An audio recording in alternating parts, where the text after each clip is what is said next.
Imagine this. It's the year 2004. You wake up in a quiet suburban neighborhood, lawns trimmed, flags on porches.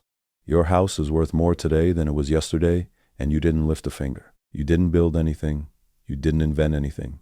You didn't work overtime. But your net worth just went up. And everyone tells you the same thing. This is normal. This is how wealth works. Housing never goes down. Now imagine being told that not owning a home isn't just a bad decision, it's irresponsible. That renting is throwing money away. That if you don't buy now, you'll be priced out forever. This wasn't an accident. This belief was engineered. And by the time you realize it wasn't real, the system was already too big to stop. The new American dream, quietly rewritten. For most of American history, wealth came from production. You made things. You saved money. You invested carefully. Debt was dangerous, shameful even. Your grandparents didn't brag about borrowing money. They bragged about owning things outright.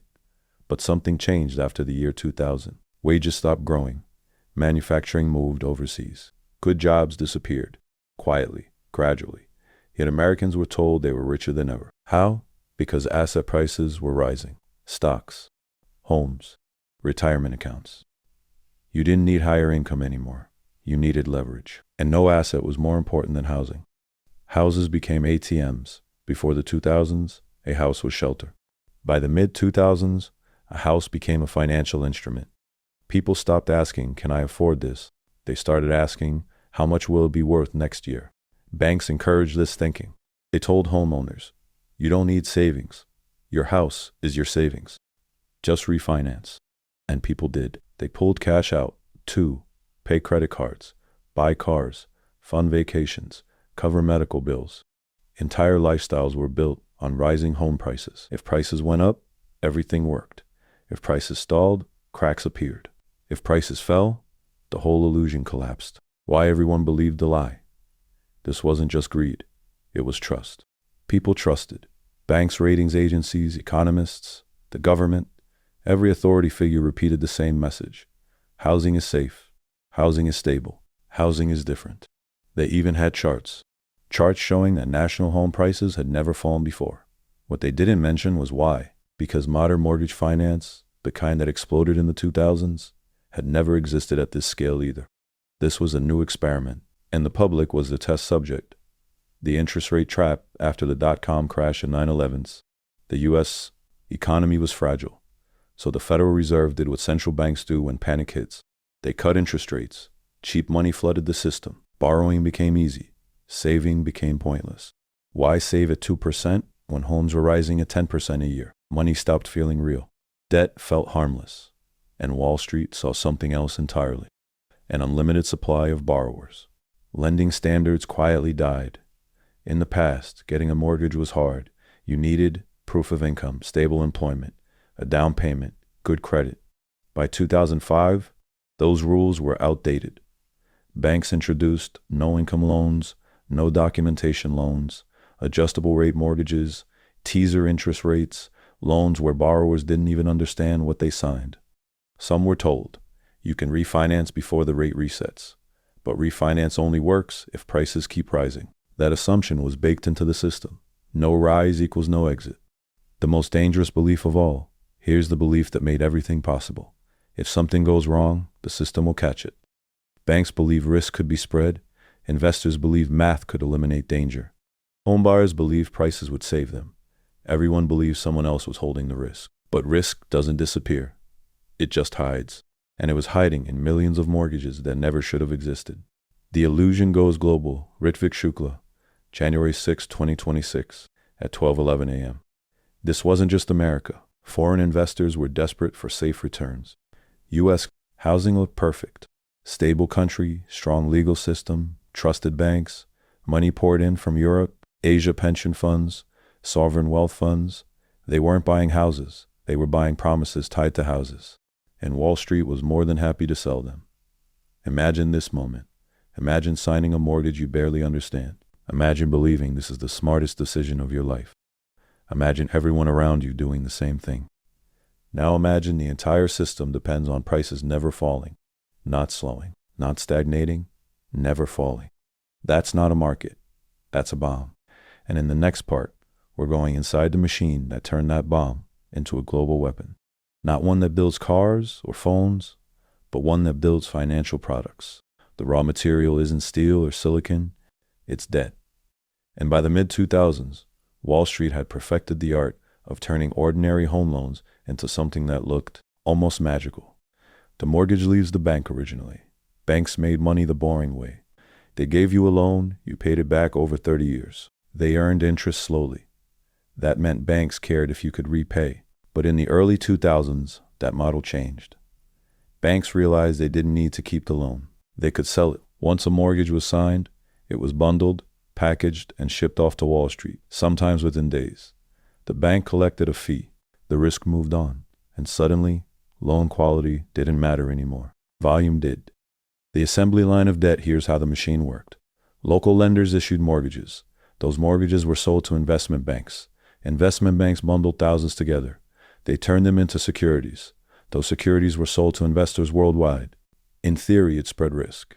In practice, it erased accountability. No one along the chain needed the borrower to succeed. They just needed the deal to close. Mortgage-backed securities, MBS. The first product was the mortgage-backed security. Imagine 1,000 mortgages pooled together. Some borrowers are strong. Some are risky. Some will fail. But as long as most pay, the investment looks stable. At least on paper. These securities paid regular income, like bonds, but with higher yields. To investors starving for returns, they looked perfect. Then came the alchemy. Wall Street didn't stop there. They asked a dangerous question. What if we take the risky pieces and repackage them? That's how collateralized debt obligations, CDOs, were born. The weakest mortgages were sliced, layered, and rearranged. Risk was mathematically redistributed, and somehow garbage became gold. Ratings agencies, the stamp of trust, here's where everything breaks. 3 companies held enormous power. Moody's, Standard & Poor's. Fitch, their job was to rate these securities. AAA meant almost risk-free. Government bonds safe. And unbelievably, they gave AAA ratings to products filled with subprime loans. Why? Because they were paid by the very banks issuing them. Conflict of interest wasn't a bug. It was the business model. The illusion of safety. Investors didn't analyze mortgages. They trusted ratings. Pension funds bought them. Insurance companies bought them. Foreign governments bought them. Many were legally required to buy only AAA assets. No one looked inside. No one asked what happened if housing fell nationally. Something models assumed was impossible. Credit default swaps. Insurance that wasn't insurance. Then came the final layer. Credit default swaps. CDS. They were marketed as insurance. You paid a fee. If the bond failed, you were protected. But unlike real insurance, no reserves were required. Anyone could buy them. You didn't even need to own the bond. This allowed people to bet on failure, and bets stacked on bets. The system became massively leveraged. The collapse didn't start with panic.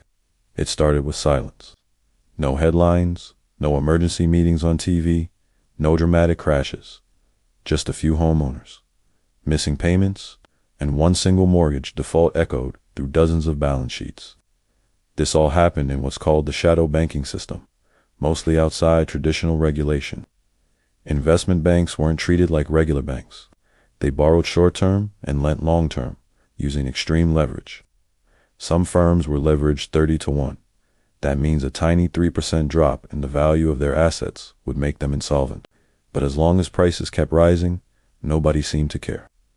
Imagine a machine so complex that no single person understands it. Inside this machine, everyone believes risk is managed, losses are contained, and math has eliminated all uncertainty. Now, imagine one small failure. Just one. The entire structure depends on trust. Because once that trust disappears, liquidity vanishes. And when liquidity disappears, the machine stops. By early 2006, something changed. Housing prices didn't fall. They just stopped rising. In a system built on the assumption of constant growth, that was enough. Adjustable rate mortgages began to reset. Those low teaser rates expired, and monthly payments jumped, sometimes by 40 or 60% overnight. Borrowers who were told they could just refinance discovered a huge problem. Refinancing requires equity, and equity only exists if house prices rise. Defaults became contagious. At first, they were isolated. Then they clustered. Then they became systemic. Subprime borrowers were hit first, as you'd expect. But soon, so-called prime borrowers followed people with good credit who had simply taken on too much debt. Foreclosures increased. The inventory of homes for sale shot up. Prices began to fall. And once prices started falling, the exit door slammed shut. This created a feedback loop from hell. Prices fall, which makes refinancing impossible. That leads to more defaults, which puts more homes on the market, which pushes prices down even further. Every step reinforced the next end. Remember, these mortgages weren't just sitting quietly on bank balance sheets. They were embedded everywhere, in complex financial products sold all over the world. By mid-2007, Wall Street started to notice. Hedge funds began reporting massive losses. 2 of Bear Stearns' hedge funds collapsed entirely. Inside the financial world, people finally started asking the question no one wanted to hear. What are these mortgage assets actually worth? The scary answer? Nobody knew. Because once confidence disappeared, the buyers disappeared. Markets for these securities just froze. Modern finance runs on liquidity. It's the invisible lifeline. You don't necessarily need to sell your assets. You just need to know you can sell them if you have to. But suddenly, no one wanted mortgage-backed securities, not even the ones with AAA rating. Their prices weren't just falling, they were vanishing. And firms that relied on short-term borrowing to fund their long-term bets couldn't roll over their debt. They were solvent one day, illiquid the next, and dead the day after. Bear Stearns wasn't a small firm. It had survived for 85 years, through depressions and wars. But in March 2008, its counterparties stopped trusting it. Its funding evaporated almost overnight. The Federal Reserve had to step in, arranging a fire sale to J.P. Morgan for just $2 a share. A year earlier, it had been trading at $170. The message was crystal clear. No one was safe. You'd think that would be a wake-up call, but what followed was the summer of denial. Leaders and executives kept saying, the worst is over. It wasn't. The real losses were still hidden on balance sheets that were basically fiction. Everyone was just hoping confidence would magically return. It didn't. Then came Lehman Brothers in September 2008. Lehman was bigger, more connected, and even more fragile than Bear Stearns. As it started to wobble, everyone waited for another rescue. But this time, the government didn't step in. On September 15, 2008, Lehman Brothers filed for bankruptcy. It was the largest in U.S. history, and that single event shattered what little trust was left in the global financial system. The world froze. Money markets broke. Interbank lending stopped. Banks didn't even trust other banks enough to lend to them overnight. ATMs were being quietly monitored to see if a bank run was starting. Corporations couldn't get the short-term loans needed to make payroll. The credit that greases global trade disappeared. Planes, ships, supply chains, all of it depended on financing that no longer existed. The global economy seized up, but there was another, even bigger bomb ticking. Aggie, the insurance giant, was considered too big to fail.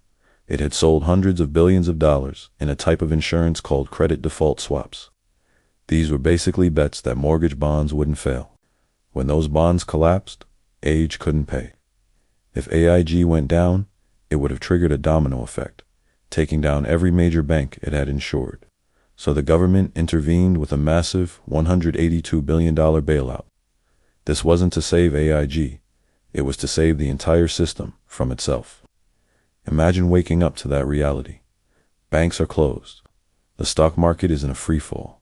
Your retirement account is collapsing. Imagine realizing your savings, your job, your entire future, all depended on institutions that had just admitted they didn't even understand their own risks. This wasn't just a financial crash. It was a collapse of belief. And the damage didn't end in 2008. It was only just beginning. When the panic peaked, governments faced a choice no democracy ever wants to admit out loud. Let the entire system fail, or save it by breaking every rule they claim to believe in. They chose the second option. Within weeks, governments deployed trillions of dollars. Not millions, not billions, trillions. Banks were injected with capital. Guarantees were issued. Bad assets were quietly absorbed onto public balance sheets. In the U.S., this was called TARP, the Troubled Asset Relief Program. Officially, it was to stabilize the economy. Unofficially, it sent a clear message. If you are large enough, the rules do not apply to you. But who didn't get saved? Homeowners. They didn't get bailouts. Millions lost their homes as foreclosures swept through entire neighborhoods. People who had done everything right, they had stable jobs, decent credit, were wiped out by collapsing home prices and frozen credit. Unemployment surged. Savings evaporated. Retirement accounts were cut in half. For years after, wages stagnated while the prices of assets recovered, and that was not a coincidence. This is the uncomfortable truth. Losses were socialized while profits had been privatized. The system was structured to save banks first, markets second, and people last. Stock markets rebounded relatively quickly. The housing market did not. For millions of families, their biggest asset became a decade-long liability. The crisis didn't just destroy money, it destroyed trust. Trust in banks, trust in governments, trust in the experts and the economic stories we were told. People were told this was unpredictable, a black swan event. But millions could now see that it wasn't. The rules of the game had been written to protect the institutions, not the individuals. In response, governments promised reform. In the U.S., the Dodd-Frank Act was passed. On paper, it meant more oversight, higher capital requirements for banks, and new stress tests. But in reality, the financial system just grew more complex. Lobbying intensified, and risk didn't disappear. It just migrated to different, less regulated corners of the market. The system learned how to survive regulation, not how to become safer. And here's the great paradox. After the crisis, the biggest banks became even larger. A wave of forced mergers reduced competition and increased concentration. The very institutions that nearly collapsed the global economy emerged from the wreckage more powerful than ever before. They were now explicitly, not just implicitly, backed by governments. The concept of moral hazard became official policy. To prevent another collapse, central banks completely rewrote the rules of monetary policy. Interest rates were pushed to zero. Printing money, under the name quantitative easing, became normal. This flooded the markets with cheap liquidity, causing asset prices to soar. Stocks, real estate, bonds, everything went up. But wages, they lagged far behind. Wealth inequality exploded. This created the new normal we live in today. A world where asset owners get richer while renters fall behind. A world where debt has replaced real income growth for many. In a world where crises are managed with constant intervention, not actually prevented. The 2008 crisis didn't really end. It was just absorbed by the system, and its consequences became permanent and structural. Imagine being born after 2008. You inherit a world with higher asset prices, more debt, and fewer safety nets. Every major crisis we see today, from tech bubbles and housing prices soaring out of reach, to explosive debt and currency stress, it all traces back to a single year. 2008, the emergency tools used to fix that crisis. They were never put away. They became permanent fixtures of our economy. But when you make something permanent, you also make it fragile. Imagine a system so massive that everyone believes it cannot fail, simply because its collapse would destroy everything. Now, imagine that very system failing anyway. Not with a bang, but with a whisper. Quietly, slowly, and then all at once. That's what 2008 was. It wasn't just an accident. It was a warning shot. A glimpse into the cracks of the foundation we all stand on. And the echoes of that warning are getting louder every single day.